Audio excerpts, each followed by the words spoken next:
É, como eu falei, o HTTP em si, né, ele já tem os seus próprios métodos, então nós não precisamos criar outros, porque os que eu falei anteriormente, o PUST, o GET, o PUT e o DELETE, se encaixam perfeitamente no CRUD, né? E aí você consegue fazer essa reutilização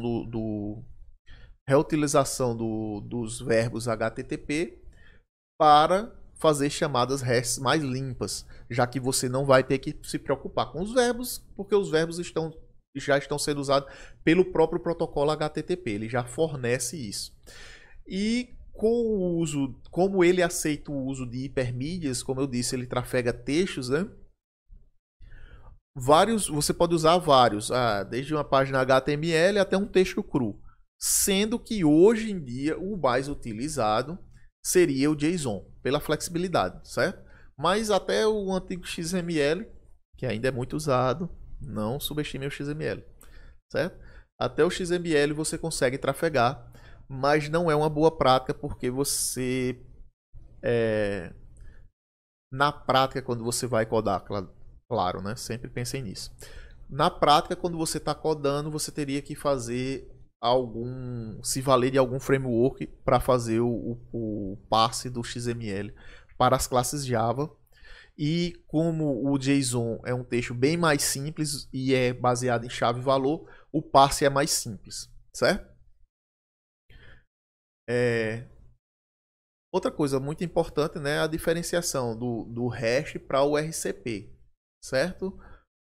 O que é que o RCP tem de diferente do hash?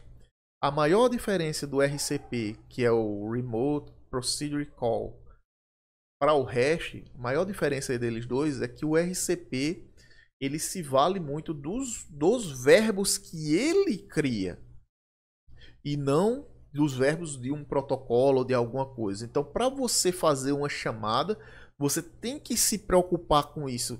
Qual o verbo que eu estou chamando? Ou seja, qual seria a função que eu estou acessando?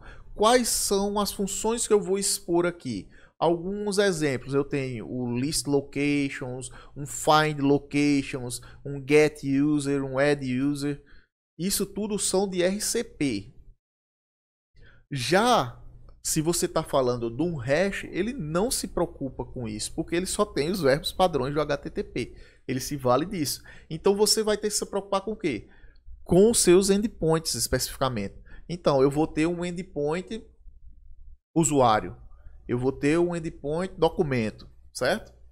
E com base neles eu defino URIs para acessar essas informações. Como eu te falei, aí eu vou acessar o meu sistema.com/usuário, ou seja, eu parto da raiz do endpoint e posso dizer, por exemplo, usuário estado São Paulo, SP, né? E com base nessa informação eu consegui recuperar a informação se ele for um get, né? Eu posso dar um get nessa URL e saber, por exemplo, que eu quero os usuários de São Paulo, certo?